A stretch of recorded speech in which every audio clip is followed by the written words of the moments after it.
parte de la oposición, incluso a las poblaciones populares. Por ende, para Orlando Miño, en términos bien sintéticos, la etapa de sublevación nacional había desviado la rebelión popular y había roto con el estilo recabarrenista de hacer política del PC, del estilo tradicional. ¿Qué proponían ellos? Que en el marco de un nuevo contexto democrático se debía recomponer su tradicional forma de práctica política. Es decir, lucha de masa y la unidad más amplia entre los sectores progresistas, de alguna manera. Concepto de socialismo, si bien hacía una crítica súper fuerte al socialismo soviético, incluso denominándolo como un socialismo, con, un modelo con pies de barro, como ayer lo tomó el profesor Corbalán, es una frase de Orlando Miño. Sin embargo, no proponía una superación en términos teóricos nueva, sino que lo que hacía era decir que la estrategia trazada en la unidad popular era la superación del socialismo. Dame un par de minutos, por favor. Sin embargo, había otro elemento constituyente de la cultura política del PC. ¿Cuál era? La unidad del partido. ¿Por qué para el PC? Y lo podemos ver en la intervención de la Julieta Campuzano en el 15 Congreso. La unidad del partido era central. ¿Por qué? Porque la única forma de mantener al partido luchando y combatiendo el nuevo contexto histórico era con el histórico cuasi monolitismo al cual apostó el PC hasta los 70. Y por ende, ¿por qué? Porque la única forma de hacer la revolución era con un partido unido. La inexistencia de un partido unido era la inexistencia de una posibilidad de una revolución. De alguna u otra manera. Los socialdemócratas, ¿quién eran ellos? Habían sido una serie de dirigentes públicos y políticos del PC que habían estado a lo largo de los 80. Quizás quien se convirtió en la cabeza de este grupo fue Luis Guastavino, que si bien también pertenecía un poco a la vieja guardia, empezó a virar hacia una perspectiva relacionada con un discurso más socialdemócrata. También estaban Antonio Leal, Patricio Vale, muchos de ellos hoy día están en la concertación, como podemos ver. ¿Qué decían de la rebelión popular? Que había significado el distanciamiento de las masas, tal como lo decía la vieja guardia, pero lo más preocupante era que el PC no había podido entrar nunca a la concertación de partidos por la democracia. Para ellos ese era el principal error del partido. Criticaban el atraso del plebiscito del 88, bien digo, pero no buscaban volver al pasado, como lo proponía la vieja guardia, sino que buscaban renovar el partido y asumir ya la bandera de una otra manera, tácitamente de la socialdemocracia. Tal como dice el profesor Corbalán, de una otra manera al interior parafraseando lo que dice el profesor Corbalán sobre el Partido Socialista, nosotros creemos que este grupo vivió una metamorfosis identitaria, ¿producto de qué? De que a ellos en su seno se desarrollaron fuertes tendencias mesocráticas, que a finales de los 80 no podían ser sustentadas por identidad revolucionaria. Por ello, asumieron una identidad que rompía radicalmente con la comunista, por ende no era una renovación, sino una identidad completamente nueva. En esa lógica impulsaron constantemente la necesidad de renovación y unidad con la concertación. Ahí estaba en términos generales. ¿Qué va a pasar en el 15 Congreso? En el 15 Congreso se van a aprobar las tesis de los renovadores revolucionarios y de la dirección. Vale decir, la rebelión popular había constituido la renovación y fortalecimiento ideológico del PC, por ende fue ratificada. La crítica al funcionamiento del PC en los 80 y por ende tirándole la pelota de las fallas del PC a la vieja guardia. ¿Por qué? Porque decían que ellos habían frenado la rebelión popular y por eso la rebelión popular había fracasado. Cuando se les cuestionaba sobre las acciones del 86 y posterior, decían, bueno, por un lado, lo que pasó en el 86 fue que la oposición burguesa claudicó y que todo había sido alentado por Estados Unidos. Y que el PC nunca había claudicado y que por lo menos había un orgullo de haber combatido hasta el final. Y eso mismo se repite en la inscripción hacia el plebiscito. Decían, no podíamos renunciar a la rebelión popular de buena primera, siendo que concebíamos que el plebiscito lo más probable hubiese sido un fraude. Bueno, también se establecían críticas a la vieja dirección, pero finalmente quienes ganaron fue la dirección comandada por Gladys Marín y los intelectuales, lo cual se manifestó en la hegemonización casi absoluta de los cargos del Partido Comunista. Sin embargo, se crearon una serie de roces entre la dirección comunista y los renovadores revolucionarios. ¿Por qué? Porque para la dirección decía ya, si bien hay que discutir para renovar, hay que implementar la política lo antes posible. Los renovadores revolucionarios decían, hay que renovar el partido ahora, hay que discutirlo todo ahora. Así se fue generando una bola de nieve en términos de disconformidad de una gran cantidad de militantes que partían de los socialdemócratas, que fueron sumándose a la vieja guardia y que finalmente terminaron sumándose a los renovadores revolucionarios. Para mí hay dos entrevistas centrales para entender el quiebre entre los renovadores revolucionarios y la dirección comunista. ¿Cuál era esta? Una que dio Manuel Fernando Contreras, en la cual en página abierta él declaraba de un otro modo que ya en el PC en la práctica existían 4 identidades.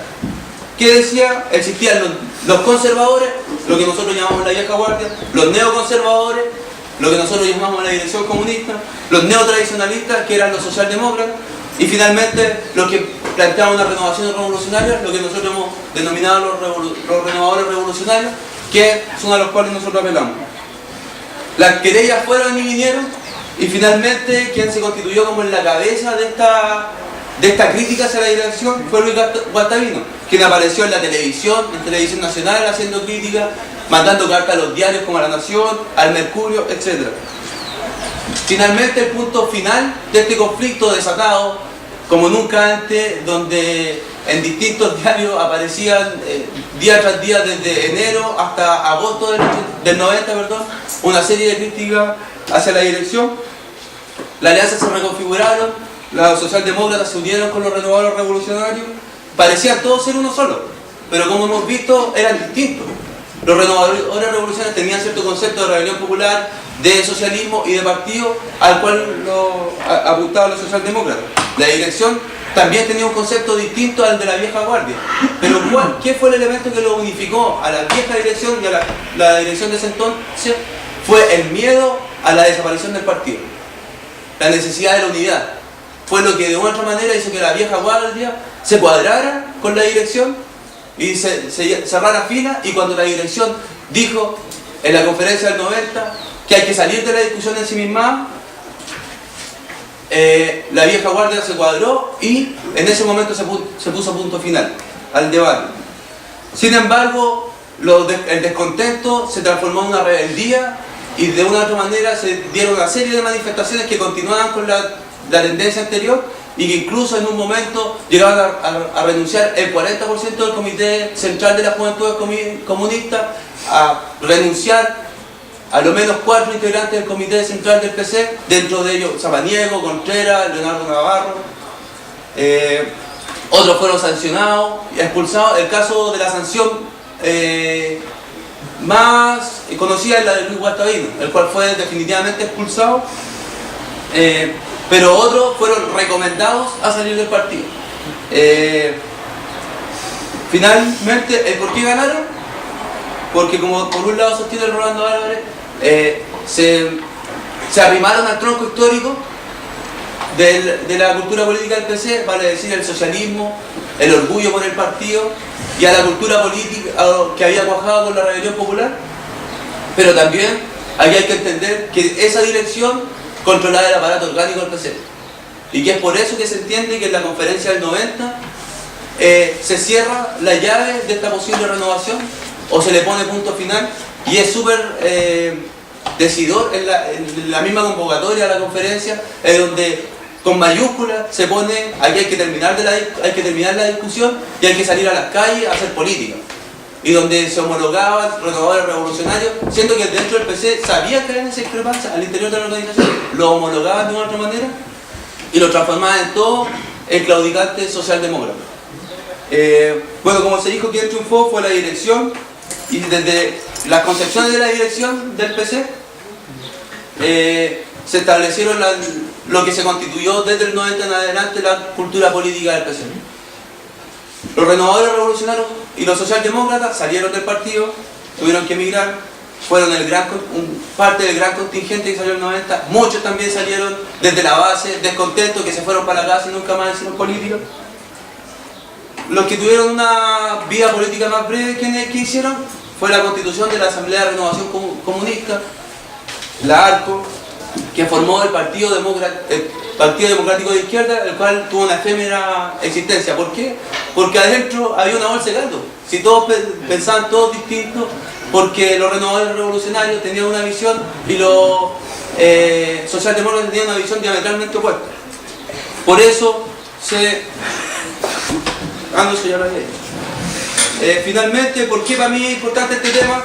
Es primero por el enfoque analítico que da el concepto de cultura y identidad política, que, como demostró también Aníbal, es un elemento central para no solamente entender los trazados estratégicos que hacen los partidos, sino que también el sentido que le da la militancia a la inscripción de un partido y a una estrategia política, su identificación para con otro. A la vez, hacer hincapié en que existen momentos fundacionales y refundacionales de las culturas políticas, por ende dotando la historicidad de este concepto. Y finalmente la importancia de este tema es la necesidad de recuperar la historia de la izquierda y la teorización política que ellos hicieron durante los 80, en un periodo donde existió realmente un partido comunista revolucionario y donde un grupo de militantes que de una u otra manera ha sido opacado por la historia, por cuestiones políticas, como el caso de los renovadores revolucionarios, creo que hay que desempolvarlo de una manera y ver que el PC tampoco ha sido lo que es, y tampoco soslayar los distintos combates que ha desarrollado este partido. Por eso el rescate de la historia de este momento del Partido Comunista. Disculpen por la extensión.